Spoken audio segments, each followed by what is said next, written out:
Starting with a few deep breaths this evening. Hello, everyone, and welcome to episode 4 of Parlez with Sensei Shui. Today's topic is going to be the power of slowing down.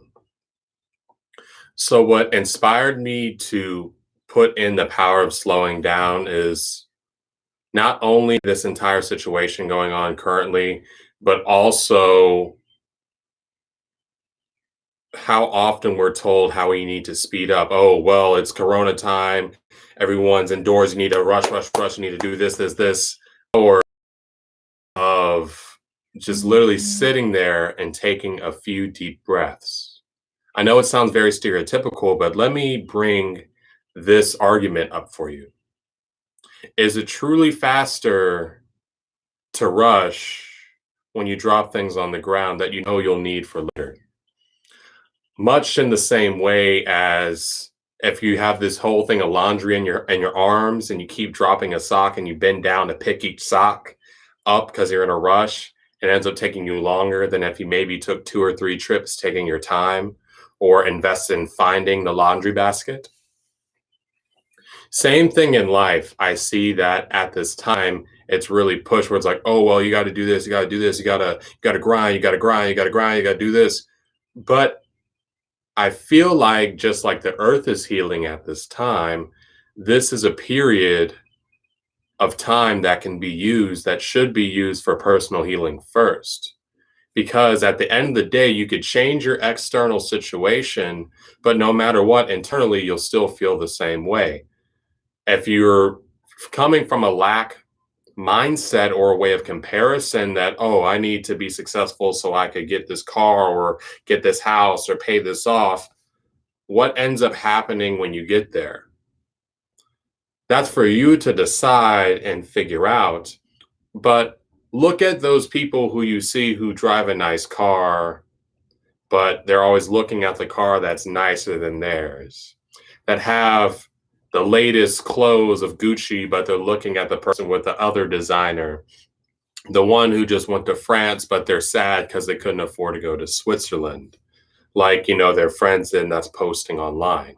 Never truly happy and satisfied with the present, keeping up with the Joneses, or as they say, the grass is greener on the other side. Well, first off, like I said a few episodes ago, now is the time to go inside and align with self. And with that self-alignment, allow you to start to nurture and set the soil to plant the seeds for your garden to grow from there. So I'm going to go into my first question. If anyone has questions as well on YouTube, I know whoever you are who watches every time, thank you so much. Please ask some questions. So the first question I have today, I'm going to put it up on screen. So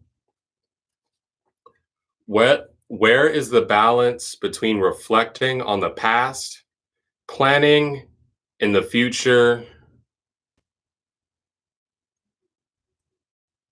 and living in the now? So first things first, what I'm going to say is the balance is your own balance in itself. I'm about to give you some suggestions in my own part of balance, but realize that my life and your life are 2 different lives. Yes, we're all going on to a very similar destination, but the paths that we take are different, and that's completely okay. And so what I say, what is the balance between reflecting in the past, planning in the future, and living in the now? Let me start out with the past. The past is great to reflect on and learn from, but there is a fine line between reflecting and dwelling. Oftentimes I see, and I'm in a little situation with people close to me who might dwell in the past a little too much. And sometimes what dwelling in the past does is keeping us from moving forward in our life. It's keeping us from accepting the value of the present. It's keeping us from truly being in the here and now. I like to say too much past is what depression is. a stagnation of thoughts, always thinking about, oh, well, back then, oh, in the good old days, oh, da, da. When you're reflecting on the past and getting lost in the sauce and don't find yourself moving forward, that's when reflecting on the past is starting to get out of balance. When it comes to planning in the future, what I call that is anxiety when it's out of balance. It is said that dwelling too much in the past is depression, dwelling too much in the future is anxiety, and then dwelling in the present, that's where the true happiness or peace lies. So when it goes in planning for the future, it is always important to plan for the future, but when it gets into the point where, oh, well, it has to be, like A, B, C, D, part one, two, three, subsection, when it becomes so detailed and lack of flexible that you're almost worried about what's going to happen. Like, perfect example about what's going on in the world right now.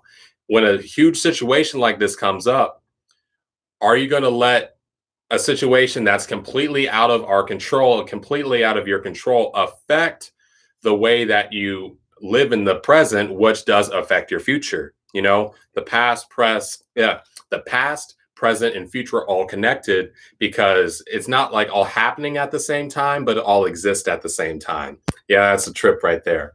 You could say it's all going on at the same time. If the best way to say that would be like all the DVDs exist or all the VHSs exist for the past, present, and future, but only one is playing at the time that we witness. Yet this bank is always here for us to garner from. That's kind of what a lot of past life regressionists say. If you look at Dolores Cannon, she says very similar things. But planning from the future when it becomes out of balance is, again, when you're so focused on the future that we're not appreciating the value of the present. We're not seeing how the key to our future is the present, the gift that's right in front of us. So the perfect balance, I like to say, at least in my life, because again, remember, I'm speaking from my perspective. And depending on what my perspective is, I hope to shine light on your journey or say something that's similar. For me, what I found what works in my past, give me a second here,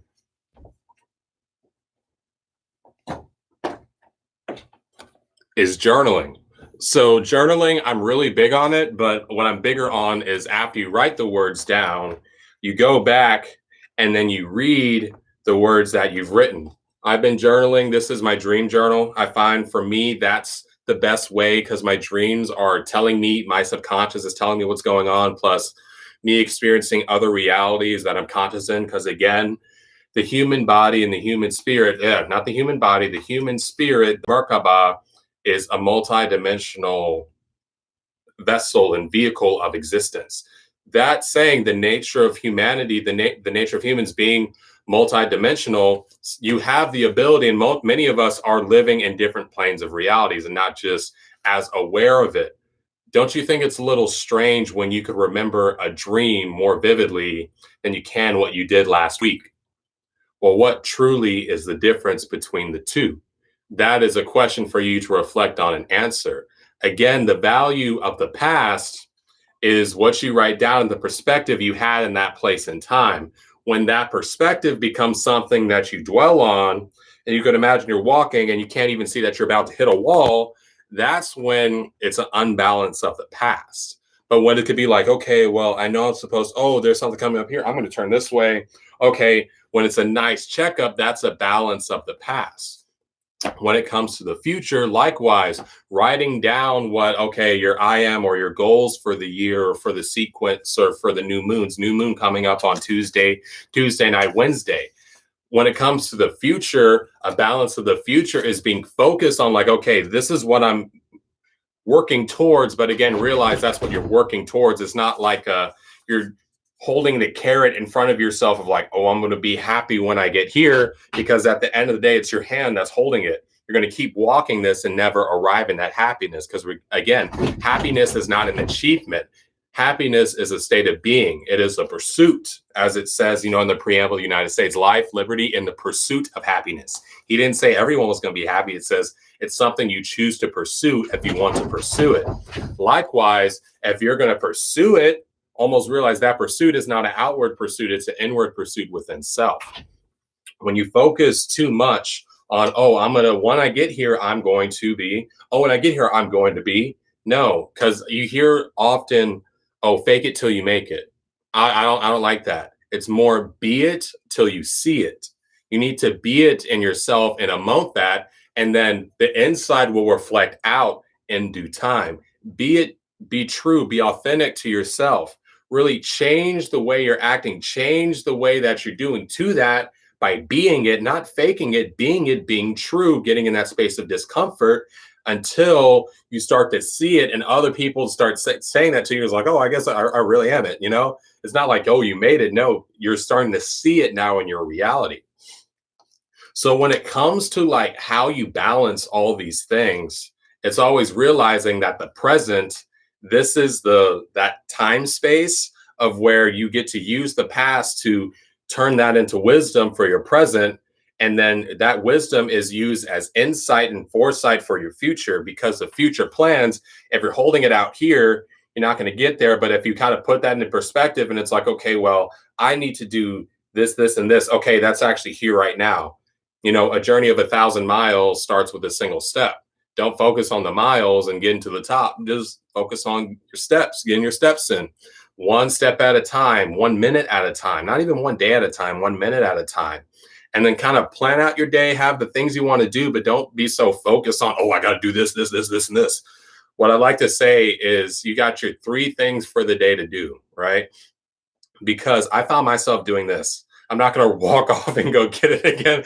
But basically, I had a, like to-do list, because it was like, oh, I need to get more structured with what I'm doing and, be on myself. And I would really literally write down 21 things to do for the day. I do maybe like one of them because I just put all this other stuff and then I get distracted and do these other things. And then at the end of the day, feel unsatisfied and disappointed in myself because I didn't achieve my goals. And I was like, you know what? Let me scale it back. Let me do 3 things, right? Doing 3 things and just making sure, okay, these 3 things I accomplished for the day, and I do that every day for a week. That's 21 things in a week, a lot more than I was trying to do in a day. Doing that consistently, taking those steps, a step at a time, actually helped me get there rather trying to like sprint the whole thing. Because at the end of the day, life is about your personal journey, about learning about it. It's not a race. If you're racing, what are you trying to prove to someone? When I ask myself this, I used to be a racer. I was a swimmer. I was a sprinter. So I used to race and like race on the highway to get where I needed to go. Not because I was running late, but because it's like, oh, I need to get past this person and pass them up. Oh, I need to be first. Because you're going by the early bird gets the worm. But, that bird is also first for the predators to see, right? I had something on my channel that's called Parable of the Sunflower. If you look at my channel, you see I garden a lot. What I noticed, and if you garden too, you'll notice that the plants that flower first, yeah, it seems like really pretty and awesome, but they don't bear fruit, like literally at all. The flowers will fall off. It's those that really establish the root system, get big enough, and then flower later when the time's right for it to like, oh, okay, now it's time to develop fruit. Actually go not just flower to be pretty and flashy and then fall off because there was no substance behind it. Reflect on these things. And please ask questions. I'm just kind of going on it right now. But please ask questions because I'll just kind of keep going on this living in the present. But a lot of this is about slowing down. My guru, Eric Pepin, he says, slower is faster. Because not only is when you're trying to rush, do you miss the details and you have to go back and it takes longer. But when you look at something like the galaxy or even look at the moon, something you see every day, something that looks like it's moving super slow, but in reality, that thing is moving super, super fast, like really fast. It's just the perspective of what it is. But those grander movements are moving so fast. Likewise, in your life, it's very important to kind of slow down and do things right, because over a trajectory of a long time, it's going to be a lot faster because you only got to do it once. How many times are we pushed to be the fastest here, the fastest to do this, fastest to do this, fastest to do this? And then it's just like, oh, well, I took longer to try to speed up rather than if I like kind of chilled and meditated, like even meditation. I mean, like even just going for a walk and leaving your phone there and think about like, what the hell am I doing with my life? Doing that and then finding that answer And then being like, okay, well, I'm going to do this. And then I'm going to do this. Okay, that didn't really work so well. So what did I like about this? What did I not like? Okay, what can I improve on? What am I holding back? All right. So now I'm going to do this. Okay, now I'm going to do this. Instead of being, well, I'm going to do this. Because I like to say that when you're doing something and you're so wrapped up in the result, that's a key sign that you're doing it more so to appease others and not yourself. If it was truly for yourself, this wouldn't be something that you're trying to rush. Why would you try to rush your own self-improvement? When you're trying to rush and do it fast, it's you want to show so-and-so from 10, 20, 30, 40, 50 years ago. You want to show so-and-so from down the street that what you're doing, oh, those people you don't mess with anymore. You want to show them in the back of your mind. And we lie to ourselves. Who lies to ourselves the most? We do. We lie to ourselves the most. And it's your choice if you want to like call yourself out on your own bullshit and be like, you know what? Like, I actually need to get this together right now. Like, this isn't really working out.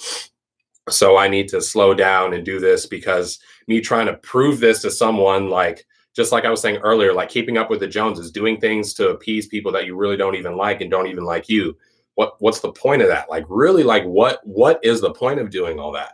It's for ego, like ego getting in the way. To clarify what ego is, that like what my view of ego is what calls Shui Shui. That is ego. When you say, that's ego. The one that's watching all this from a third person, watching my hands move, that sees in the back of my head, seeing everything that's going on, that higher perspective that has no identity, that is the I. The I is like this. All the chakras linked up in one line. I believe that's why in English, at least, it's I and it's one line. It's speaking of alignment, that tonal, that line, what you would look like without a body, just in the energy form, without the toroidal fields and everything, is just like a little glowing light of shimmering electricity right in the middle. That is the consciousness. That is the body. That is the etheric energy body at its form, without all the extra little fluffs going on. That is what I would say is pure ego, because often in spiritual circles, they say, oh, you want to ditch your ego. You want to. I don't agree with it. I even say that a lot of these spiritual teachers who say they don't have ego, they do have ego. If they didn't have ego, they wouldn't have an entire brand. They wouldn't have all this other stuff going on, because like it's important for them to be known. So it's like, oh, well, you got to know who I am. So yeah. Oh, but without ego, you cannot, right? No, because what is the role for ego? Ego has a role. The role of ego is to push yourself to higher achievement for yourself, almost to prove to yourself. At least for me, my ego pushes me to like want to meditate. Why? Because I said I was going to meditate and I know it's good for me. Why do I read? Why am I studying? Why am I doing this? Why am I even talking for this? Because I know this is a benefit to collective and to others, but I said I was going to do this. I know it helps others. And what's pushing this is like, you know what? I would probably feel not very good about myself if I just didn't do anything today. And I was like, you know what? Like, this podcast, it's not like a bunch of people listen to it. So I don't know. I would have felt guilty about myself making an excuse. But no, what did I use?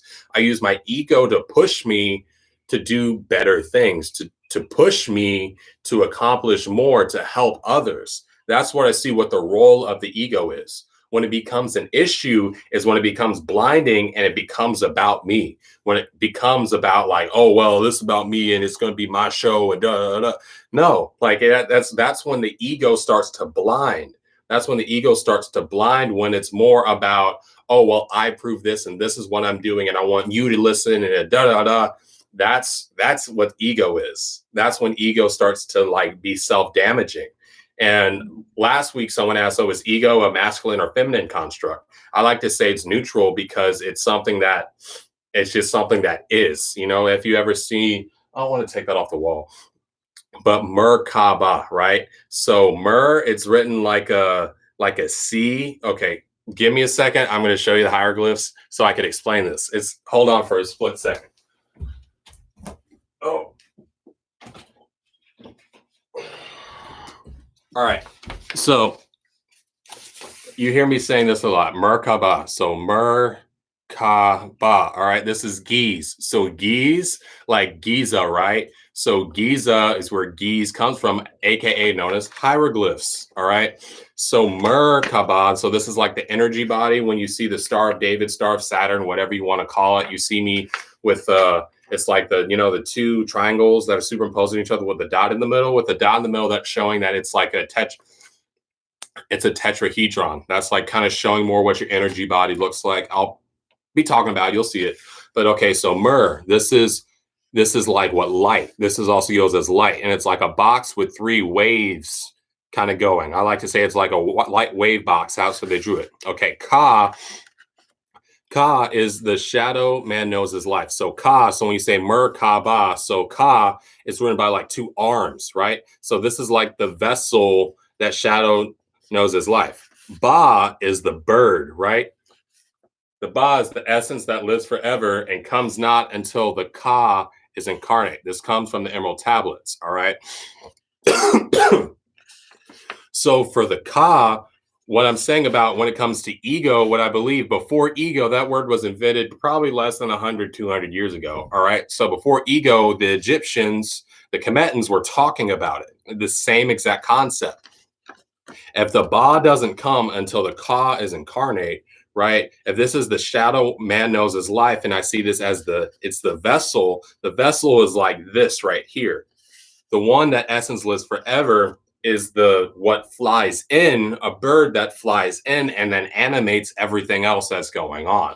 So I like to say Ba is the best way to describe ego from an ancient concept, because almost it would be like, not like an ego exists forever, but in the way of your sense of self getting a little advanced into spirituality. If you're able to identify yourself outside of your body and know that once you're kind of in an energy form just spinning around, and know that this is just you, and this isn't you, this is your vehicle that you drive around with that, and being able to condense all the knowledge and data that is you around, that's what can continue to live forever. Because what I believe that happens at death, I've been on this planet a few times, all right? You can either choose to submit your data or your consciousness to the higher collective, aka known as the Akashic records, or like the Gaia mind, or even the Matrix. All right, Matrix is the word, like the new word to kind of explain, okay, what's going on. That's a choice. Or you can choose in your independence to go on and kind of be and exist as a being in other planes. As you see in the Bhagavad Gita and other Hindu texts, they talk about, there's higher and lower planets of existence. That's what I believe. Okay, how are there higher, lower planets if we're supposed to incarnate, blah, blah, blah? Well, because if you get to a point of consciousness where you're what animates this, you are not this. And then you have experiences of that, not saying knowledge, experience, when it's like you could read a book on how to drive a car, but you really don't know how to drive a car until you drive in that car, right? Likewise, when it comes to your existence, right? When you're the light, the Mer that makes up the Ba, right?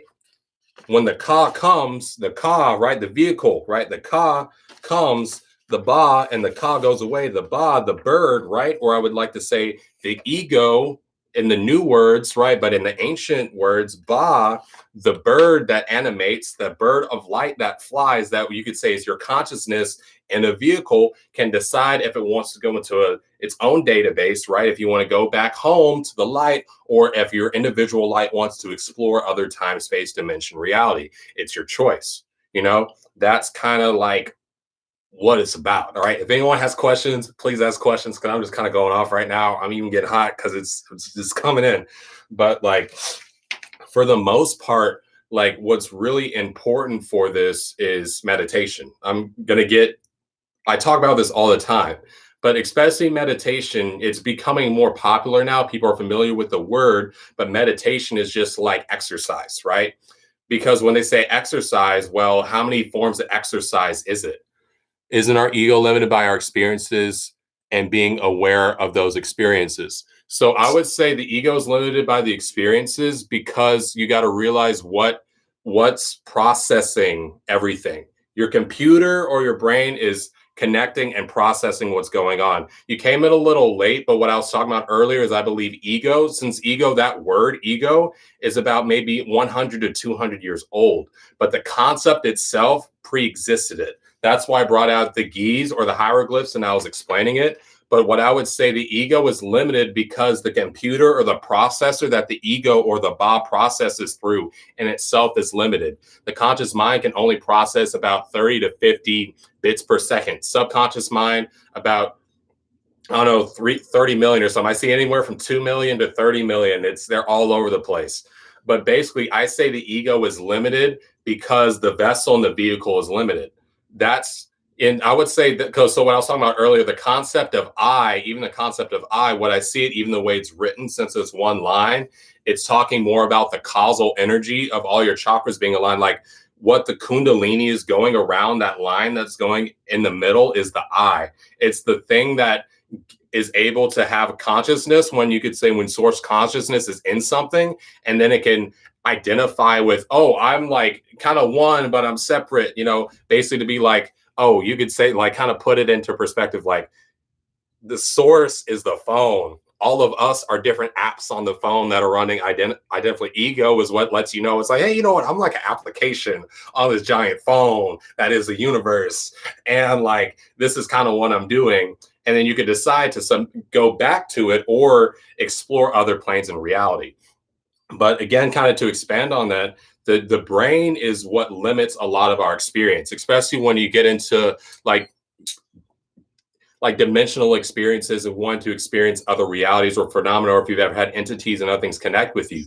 You need to realize what your brain does. Your brain automatically puts two eyes, a nose, and a face on anything that comes your way. Like straight up, you go look at a wall or something, or you can look at abstract, and then you're going to start to see like, it's going to start to put a face together. It takes training to not want to see two eyes, a nose, and a face, because that's what the brain does by default. Have you read MetaHuman? I have not. Who is the author of MetaHuman?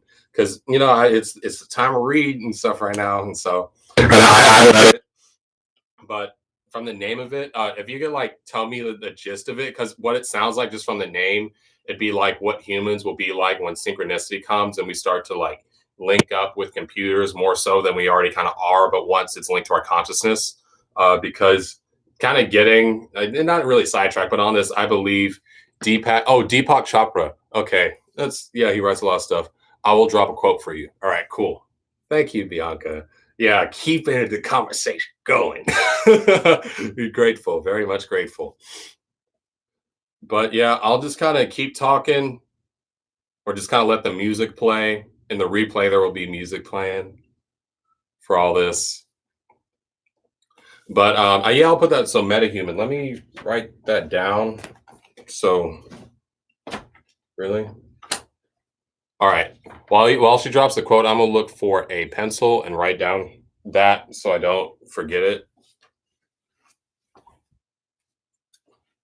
Oh. Happy 420. Yes, indeed. Don't you find it interesting how 420 happens like right before Earth Day? Because I would even say what's interesting about like the plant of cannabis itself, I believe cannabis is like its own consciousness of itself. And that once it's ingested, plugs you into the Gaia mind and more of her like higher dimensional phenomenon stuff.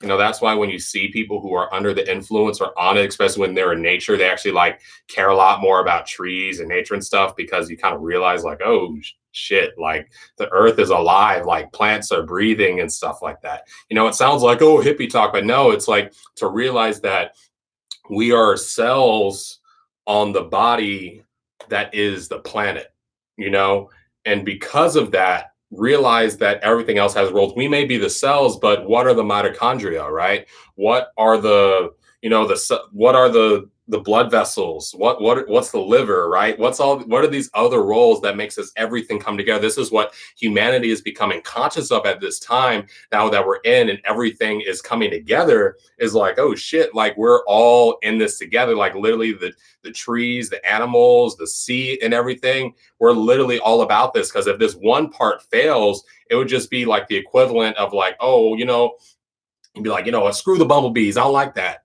But say if that happened, right, it would almost be like your body. You would be like, oh, you know what? My toe has cancer. Like, no big deal. It's just my toe. It's just my toe or whatever.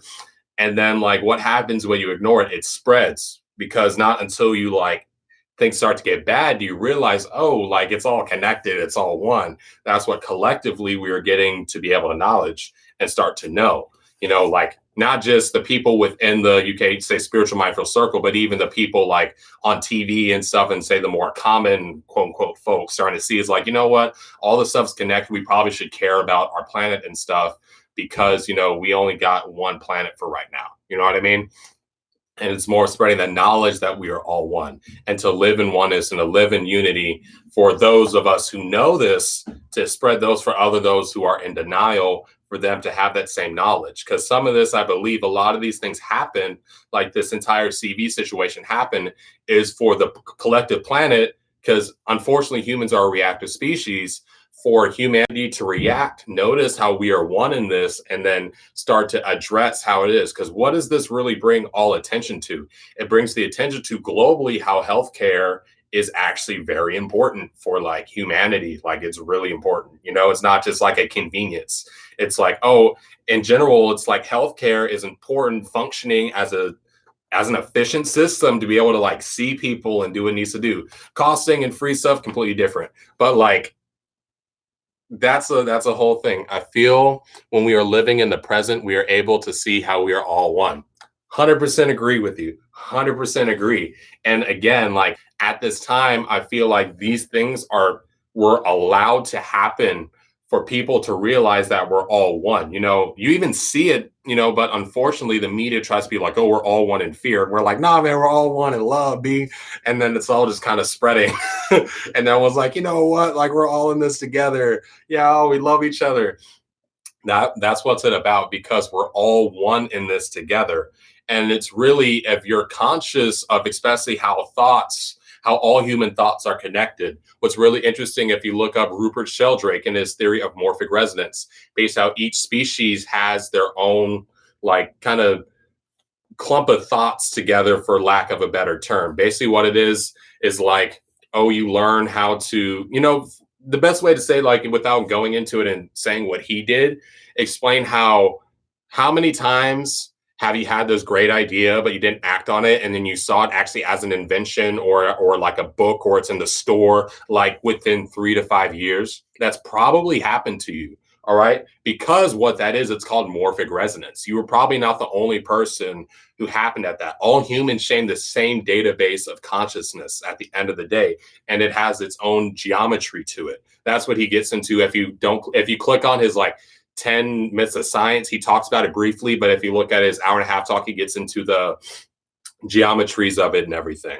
But basically with that, it's showing that, oh, when we broadcast our thoughts collectively, say on more peace, love, and harmony, this is kind of the reasons behind the global meditations that you've seen that happen, last month, like earlier this month and the month before, and there's probably one again next month. And the reasons behind that is legitimate science, that when you have a majority, not even a majority, like a really at least 10% of like humanity, they even say a million, that's even smaller. Just when you have a certain amount that's like significant enough to put out a harmonic, that in itself spreads to the rest. Like, because that's just how it works. We are truly all one. This isn't just some, ooh, like, no, it's like, because we realize that science and spirituality are one and the same. That's what the singularity is about. It's not just like, oh, robots taking over the earth. No, it's realizing that science and spirituality were saying the same exact thing, just in two different ways.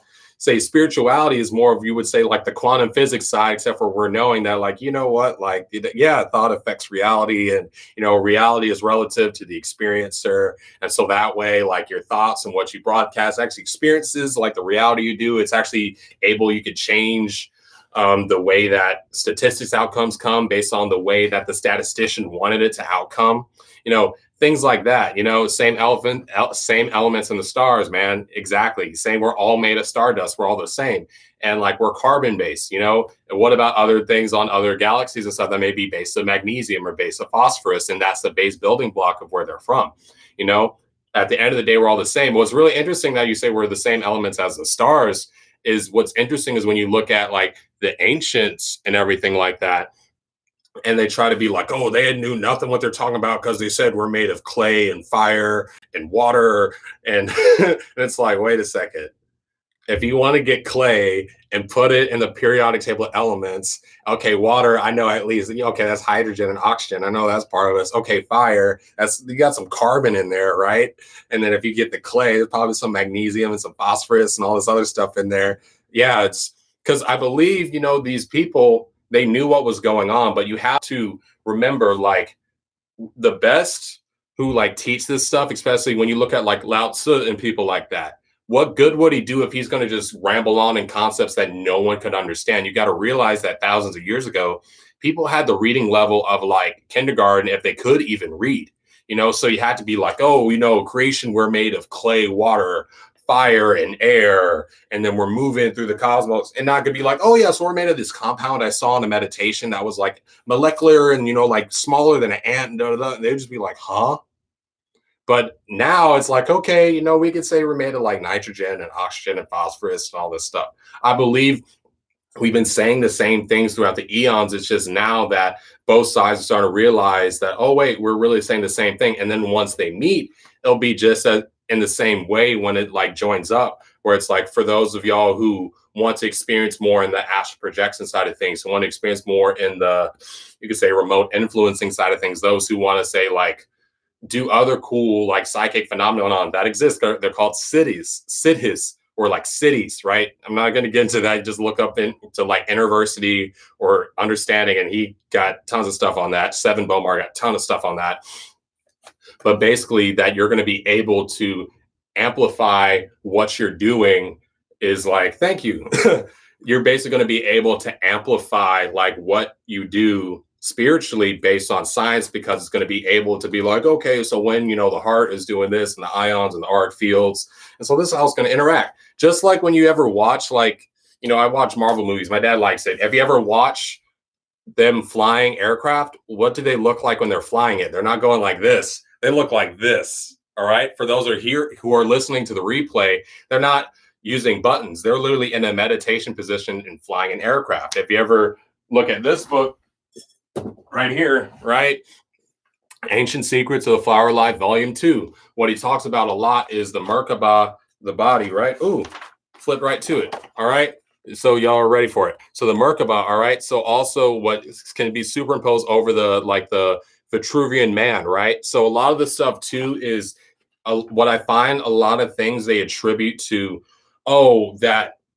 this is the genius that came from the 1500s. No, when you look at what Leonardo looked at, when you look at what Socrates looked at, when you look, I know Socrates was in BC times, but when you look at what even, what's his name? The guy who invented physics or whatever, the guy Newton, right?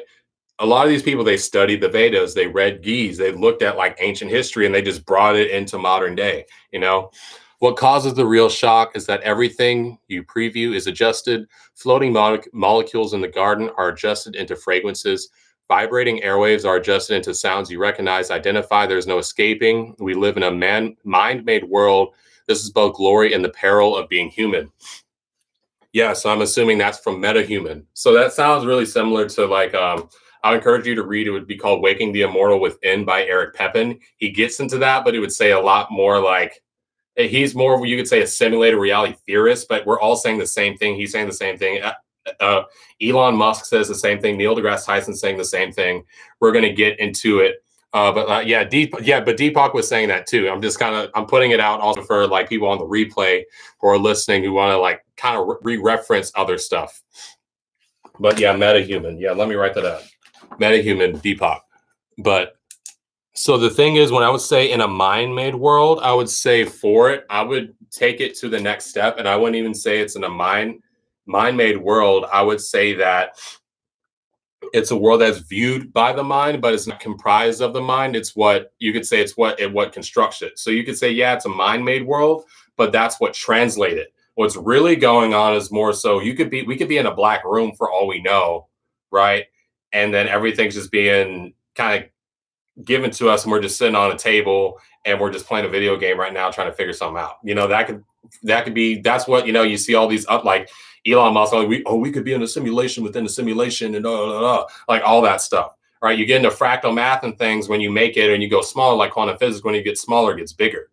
It's for me, I find more so it's like, all right, cool, we know that exists. Do you want to get lost in the rabbit hole of trying to find where original is, or just kind of listen to what all the ancients said, and it was, they say, like God or the universe is, right? It's isism. It didn't like exist and like, oh yeah, it started here. No, it's always been there in the first place. It's isism. There's levels and levels and levels to this, and infinity, right? Infinity just exists. It's not something that just like, oh, it started. No, it's always been here in the first place. So we're talking about how reality is something that's viewed and perceived. you know it's something that you translate to your mind. I would almost say, because I had this whole theory, right, that okay, so for example, like this whole corona thing going on and knowing that like realms are infinite. So right now, knowing that realms are infinite and that reality and it's a mind-made experience that you see, there's a trajectory in it where it's like a splitting off of humanity. They talk about in a lot of books, right? In a lot of books, they talk about, oh yeah, all this stuff happening up, right? What basically happens is like, okay, if you're living in love and you're emoting that and you see positivity, what you do, the ego one, the one that identifies yourself as being human, that reality that you move into is one that moves into one that's of love and happiness and things are going on. It's like, oh yeah, this is really cool. All right. But be wary those who are say more down in fear. What trajectory, what do they split off in? Parallel dimension, all this other stuff's going on at the same time. What do those who focus on fear go into? Right? They focus on what they see, what they experience, these things that you see on TV or the news talking about.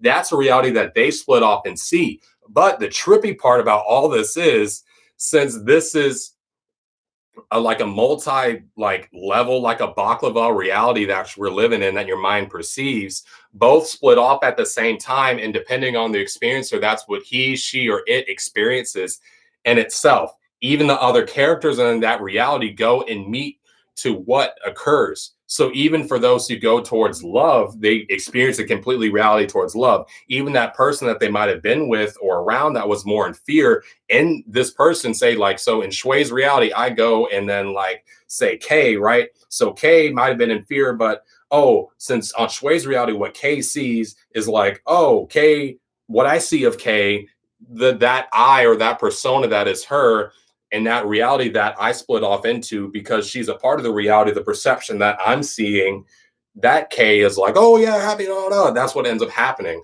But say for that K in that same time space before it split, what happened was where she goes in her split, she's seeing this completely other, like, oh, it's the end. And that's actually what's manifested in her mind. Because at the end of the day, heaven and hell is a state of mind. It's not a place. The true place is your mind that you see and you perceive. The face of God was seen in a place called pineal. Pineal, your pineal gland, what you see, what you perceive. All of it's real. You know what I mean? Like it's a very real thing. So that's why it's very wary to focus on love, live out the heart, see through the eye of the heart, be loving, emote that, and spread that to others. It's very, very, very important that you do these things, you know? So, any other questions? I'm kind of starting to close down. I like to keep it like under 50 minutes ish or so. For about 43 minutes or so, for replay is going to be going into a guided meditation session. So, for those listening, stay tuned. The meditation, for those of you who have never done it before, going to be very simple, just sitting there, kind of going with the breath and let the music do the work.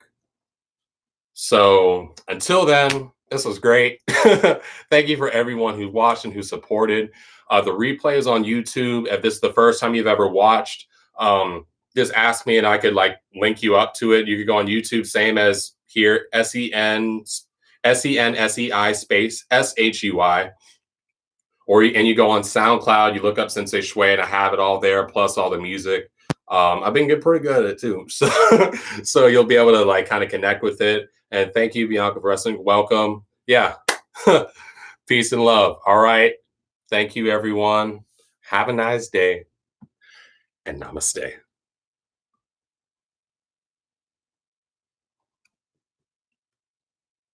Oh my God.